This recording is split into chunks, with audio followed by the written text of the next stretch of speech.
Online Hindi की कक्षा 10वीं में आज का हमारा विषय है कवि कैफी आजमी द्वारा विरचित गीत कर चले हम फिदा। प्रस्तुत गीत सन 1962 के भारत चीन युद्ध की पृष्ठभूमि पर बनी चेतन आनंद की फिल्म हकीकत के लिए लिखा गया था। अर्थात सन 1962 के भारत चीन युद्ध को आधार बना करके ही फिल्मकार चेतन आनंद ने हकीकत फिल्म बनाई थी और उस फिल्म में कैफी आजमी जी ने ये गीत लिखा था, कर चले हम फिदा। इस गीत में उन वीर सैनिकों की वाणी को अभिव्यक्ति दी गई है जो अपने वतन की आज़ादी के लिए अपने प्राणों पर खेल जाते हैं। ऐसे सेनानी अपने देश के युवकों से भी ये अपेक्षा करते हैं कि असंख्य बलिदानों से प्राप्त आज़ादी की वे रक्षा करें और शत्रुओं को अपनी सीमा में घुसने ना दें। तो आइए हम लोग अब शुरू करते हैं इस गीत का पहला अनुच्छेद। तो जैसा कि आप देख रहे हैं पहले अनुच्छेद में है कर चले हम फिदा, जो शीर्षक है कर चले हम फिदा जानो तन साथियों, अब तुम्हारे हवाले वतन साथियों। सांस थमती गई नब्ज जमती गई, फिर भी बढ़ते कदम को ना रुकने दिया। कट गए सर हमारे तो कुछ गम नहीं, सर हिमालय का हमने ना झुकने दिया। मरते मरते रहा बांकपन साथियों, अब तुम्हारे हवाले वतन साथियों। अब यहाँ देखिए कवि कह रहे हैं कैफी आजमी जी कि कर चले हम फिदा जानो तन साथियों। इस अनुच्छेद में साथियों का संबोधन देश के नौजवानों के लिए अर्थात भारत देश के नौजवानों के लिए किया गया है और ये जो गीत में आवाज़ है वो आवाज़ भारत और चीन की सीमा पर युद्ध के लिए तत्पर, घायल और मृत्यु की अवस्था को प्राप्त करने वाले उन सैनिकों की आवाज़ है। वो सैनिक जो अपना दम तोड़ते हुए भी हिम्मत नहीं हारे और भारतीय नौजवानों से ये आग्रह निवेदन करते हैं कि कर चले हम फिदा जानो तन साथियों। साथियों मतलब भारत के नौजवानों, तन का मतलब होता है शरीर। अर्थात वे सैनिक कहते हैं कि नई पीढ़ी के भारत के जवानों, हम अपने प्रिय देश के लिए अपने प्राणों का न्योछावर कर रहे हैं।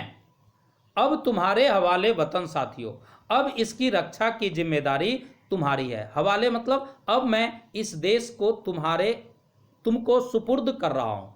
हवाले करना मतलब सुपुर्द करना। अब इस देश की रक्षा की जो जिम्मेदारी है वो तुम्हारे हवाले कर रहा हूँ, तुम्हें इस देश की रक्षा की जिम्मेदारी सुपुर्द कर रहा हूँ।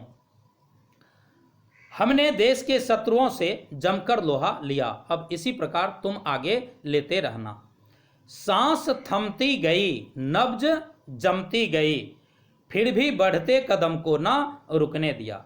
अब आगे वो कहते हैं कि जब हमारे प्राणों पर आ बनी, सांस थमती गई अर्थात जब तक हमारी सांस पूर्ण रूपेण न रुक गई, नब्ज जमती गई जब तक हमारे शरीर की जो नसें हैं वो पूर्ण रूपेण नहीं जम गई अर्थात मैंने जब तक मृत्यु को प्राप्त नहीं किया तब तक बढ़ते कदम को ना रुकने दिया। अर्थात तब भी हमने शत्रु की ओर बढ़ते अपने कदम को रुकने नहीं दिया। अर्थात हम अपने कदम को शत्रु की तरफ हमेशा बढ़ाते ही रहे। अब पांचवी पंक्ति देखिए, फिर भी कट गए सर हमारे तो कुछ गम नहीं, सर हिमालय का हमने ना झुकने दिया। भले ही हमारे सर कट गए, सर मतलब सिर, भले ही हमारे सिर कट गए किंतु सर हिमालय का हमने ना झुकने दिया। किंतु हमने अपने देश के गौरव हिमालय के सिर अर्थात हिमालय को देश का मुकुट कहा जाता है। तो कवि कह रहे हैं कि हमने हिमालय के सिर अर्थात देश के मुकुट को कभी शत्रु के सामने झुकने नहीं दिया। मरते मरते रहा बांकपन साथियों, बांकपन मतलब होता है स्वाभिमान या उत्साह। करें मरते मरते रहा बांकपन साथियों अर्थात मरते मरते भी हमारी बाकी अदा तथा जो स्वाभिमान है, जो हमारे अंदर देश के ऊपर मर मिटने की उत्साह है, वो हमारे चेहरों पर हमेशा विराजमान रहा, उसे हमने कम नहीं होने दिया। अर्थात अपने स्वाभिमान को हमने हमेशा दुश्मनों के सामने बनाए रखा। अब तुम्हारे हवाले वतन साथियों। करें कि हम मौत से कभी आतंकित नहीं हुए, अब इस देश को हम तुम्हें सुपुर्द कर रहे हैं। तुम्हारे हवाले करना मतलब अब इस देश की रक्षा की जिम्मेदारी अब तुम्हें दे रहा हूं, अब इस देश को मैं तुम्हें सुपुर्द कर रहा हूं। इसकी रक्षा की या इसकी रक्षा करना अब तुम्हारी जिम्मेदारी है। अब इसमें देखिए 7वीं पंक्ति जो है, मरते मरते रहा वाकपन। मरते मरते में मरते शब्द की 2 बार आवृत्ति हुई है। जहां शब्दों का क्रमशः आवृत्ति होता है वहां पर पुनरुक्ति अलंकार होता है। तो मरते मरते में यहाँ पुनरुक्ति अलंकार है। अब आगे हम दूसरा पैराग्राफ देखते हैं। जिंदा रहने के मौसम बहुत हैं मगर जान देने की रुत रोज आती नहीं। हुस्न और इश्क को रुसवा करे वो जवानी जो खून में नहाती नहीं। आज धरती बनी है दुल्हन साथियों, अब तुम्हारे हवाले वतन साथियों। अब जिंदा रहने के मौसम बहुत हैं मगर, अब वो सैनिक जो भारतीय सीमा पर 1962 के युद्ध में डट कर लड़ रहे थे, ये उन्हीं की आवाज़ है। वे सैनिक कहते हैं कि साथियों अर्थात ए प्यारे देशवासियों, जिंदगी का हर मौका जीने का मौका है। जिंदा रहने का मौसम बहुत है मगर, अर्थात जिंदगी का हर मौका जीने का मौका है। जान देने की रुत रोज आती नहीं, किंतु देश की रक्षा के लिए प्राण न्यौछावर करने का मौका जीवन में एक ही बार आता है। इसलिए प्राण देकर भी देश की आज़ादी की रक्षा करनी चाहिए। तात्पर्य यह है कि वे कहते हैं कि जान देने की रुत रोज आती नहीं। रुत माने होता है मौका, रोज मतलब अर्थात देश के लिए प्राण न्यौछावर करने का जो मौका है वो हमें बार बार नहीं मिलता है। और आगे कहते हैं हुस्न और इश्क दोनों को रुसवा करे वो जवानी जो खून में नहाती नहीं। यहाँ हुस्न मतलब होता है सौंदर्य और इश्क का मतलब होता है प्रेम। और उसके बाद आगे का शब्द है रुसवा। रुसवा मतलब होता है बदनाम। करें वो जवानी जो खून में नहाती नहीं। कभी करें जो युवा अवस्था, वो जवानी मतलब वो हमारी युवा अवस्था खून में नहाने के लिए अर्थात अपने जीवन का बलिदान करने के लिए स्वयं को तैयार नहीं रखती। करे जो जवानी अर्थात जो युवा अवस्था खून में नहाने के लिए अर्थात अपने जीवन का बलिदान करने के लिए स्वयं को तैयार नहीं रखती, हुस्न और इश्क दोनों को रुसवा करे। कराए वह सौंदर्य और प्रेम दोनों को बदनाम करती है। अर्थात हमारी जो जवानी है वो देश की रक्षा के लिए खून को बहाने में भी उस जवानी का महत्व है। कराए जो जवानी में देश की रक्षा हेतु खून नहीं बहाता, कराए उसकी जवानी जो है सौंदर्य और प्रेम दोनों को बदनाम करती है। अर्थात सौंदर्य का सच्चा प्रेमी वही है जो उसके लिए अपने प्राणों का बलिदान करने को हमेशा उत्सुक रहता है। 5वीं पंक्ति देखिए, आज धरती बनी है दुल्हन साथियों, अब तुम्हारे हवाले वतन साथियों। आज धरती बनी है दुल्हन साथियों। अब वो सैनिक कह रहे हैं देशवासियों से या देश के नौजवानों से कि ए देश के नौजवानों, आज मातृभूमि अर्थात भारत भूमि जो है वो दुल्हन के रूप में सजी संवरी है। धरती बनी है दुल्हन अर्थात आज जो ये हमारी मातृभूमि है यह दुल्हन के रूप में सजी और संवरी है, जो सौंदर्य और प्रेम का प्रतीक है। ये हमारी धरती दुल्हन के समान सजी संवरी है जो सौंदर्य और प्रेम का प्रतीक है। और अब तुम्हारे हवाले वतन साथियों, इसे पाने और इसकी रक्षा के लिए खून में नहाने के लिए अब तुम्हें हमेशा तैयार रहना है। यह इस प्रयत्न में यदि प्राण भी चले जाए तो प्रवाह करने की जरूरत नहीं है। अब मैं इसे तुम्हें सुपुर्द कर रहा हूं। अर्थात इस पंक्ति में धरती को दुल्हन इसलिए कहा गया है कि जिस प्रकार हम एक नई नवेली दुल्हन की घर में देख रेख सुरक्षा की जिम्मेदारी करते हैं, अब देश के नौजवान इस धरती को दुल्हन के समान समझ करके इसकी सुरक्षा करे, इसका देख रेख करे। अब देश के नौजवानों को मेरे बाद जिम्मेदारी में सौंपे जा रहा हूं। अब आगे देखिए, इसमें है दूसरी पंक्ति में रुत रोज। रुत रोज में रुत में रौ है, रोज में भी रौ है। तो जहां पहले वर्ण समान होते हैं काव्य पंक्ति में, जहां कई शब्दों में पहले वर्ण समान होते हैं वहां अनुप्रास अलंकार होता है। तो रुत रोज में रौ वर्ण की आवृत्ति है, इसलिए यहाँ पर अनुप्रास अलंकार है। फिर है चौथी पंक्ति में नहाती नहीं, नहाती में भी नौ है, नहीं में भी नौ है, यहाँ पर भी नौ वर्ण की आवृत्ति से अनुप्रास अलंकार है। और आगे हम लोग देखते हैं तीसरा पैराग्राफ में है, राह कुर्बानियों की ना वीरान हो तुम सजाते ही रहना नए काफिले, फतेह का जश्न इस जश्न के बाद है जिंदगी मौत से मिल रही है गले। अब यहाँ है राह कुर्बानियों की ना वीरान हो, अर्थात राह कुर्बानियों की न वीरान, वीरान मतलब होता है सुनसान, कुर्बानियों मतलब होता है बलिदानियों की, अर्थात देश के लिए मर मिटने वाले के करीब पहुंचे सैनिक अपने साथियों को संबोधित करते हुए, अर्थात देशवासियों को संबोधित करते हुए कहते हैं कि जवानों, तुम जीवन में बलिदान का महत्व अवश्य समझना।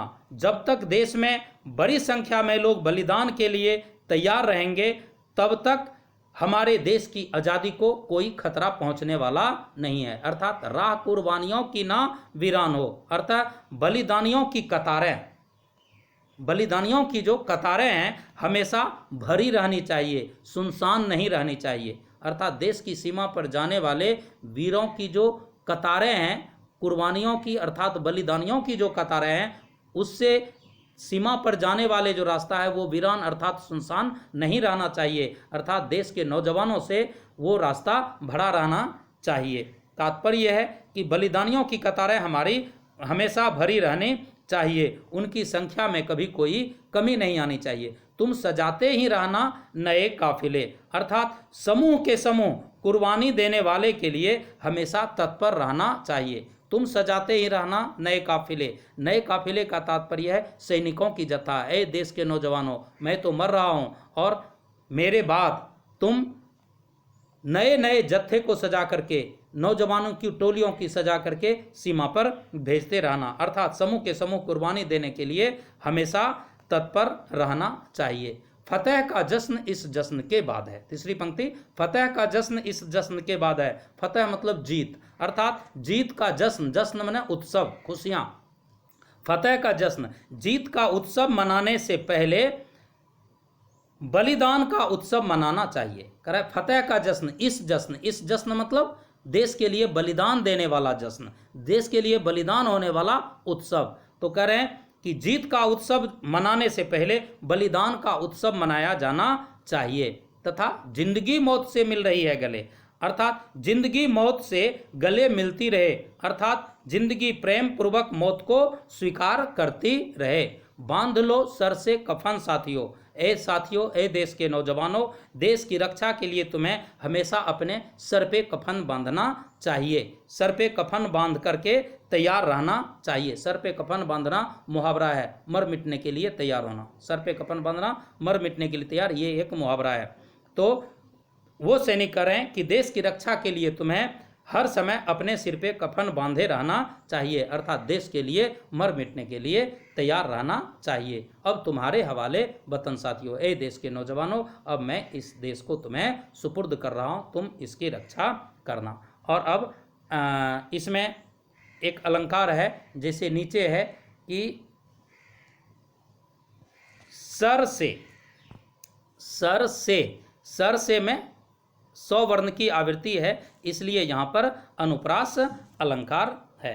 अब अंतिम पैराग्राफ हम लोग देखते हैं कि खींच दो अपने खोसे जमी पर लकीर, इस तरफ आने पाए ना रावण कोई, तोड़ दो हाथ अगर हाथ उठने लगे, छू ना पाए सीता का दामन कोई। राम भी तुम ही लक्ष्मण साथियों, अब तुम्हारे हवाले वतन साथियों। अब खींच दो खोसे जमी पर लकीर, जमी मतलब धरती, धरती का मतलब है देश की सीमा की धरती। अर्थात कवि कह रहे हैं देश के नौजवानों से कि ए नौजवानों, अपने देश की सीमा पर अपने खून से लकीर खींच दो, अर्थात अपने देश की सीमा पर दुश्मनों से लड़ते हुए अपना खून की रेखा इस तरह से खींच दो कि तुम इस तरह से खींच दो कि इस तरफ आने पाए ना रावण कोई, अर्थात जिसे पार करने का दुस्साहस कोई भी रावण रूपी शत्रु ना कर सके, अर्थात कोई भी रावण रूपी शत्रु हमारे बहते हुए खून की रेखा को देख करके कभी हमारे देश की सीमा में घुसने का प्रयास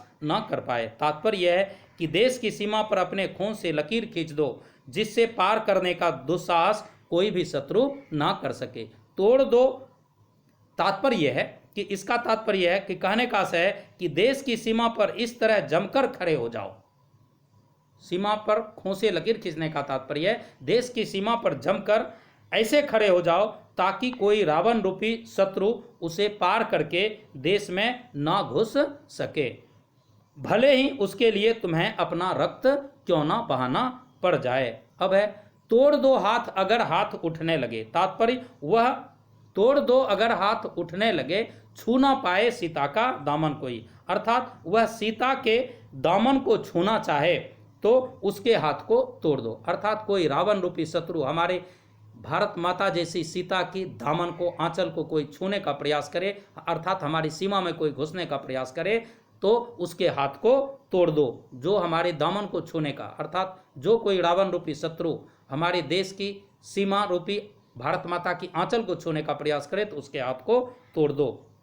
अर्थात यदि कोई शत्रु भारतीय नारी को बेइज्जत करना चाहे तो उसके हाथ को तोड़ दो। अब 5वीं पंक्ति देखिए, राम भी तुम ही लक्ष्मण साथियों। ऐ देश के नौजवानों, रावण रूपी शत्रु से लोहा लेने वाले, उसका वध करने वाले राम और लक्ष्मण तुम ही हो। अर्थात सीता की रक्षा के लिए जिस प्रकार राम और लक्ष्मण ने रावण को मार दिया था, उसी प्रकार रावण रूपी शत्रु से लोहा लेने वाले, उसका वध करने वाले राम और लक्ष्मण तुम ही हो।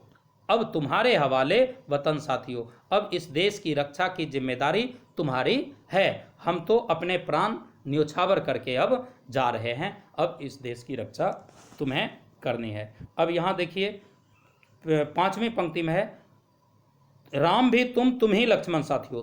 तुम्हें में तो वर्ण की आवृत्ति है, इसलिए यहाँ पर भी अनुप्रास अलंकार है। अब इसके बाद जो है इस पाठ में 1 से लेकर के 8 तक प्रश्न है, इसे आप लोग करके ग्रुप में भेजेंगे और ये काम अवश्य करें।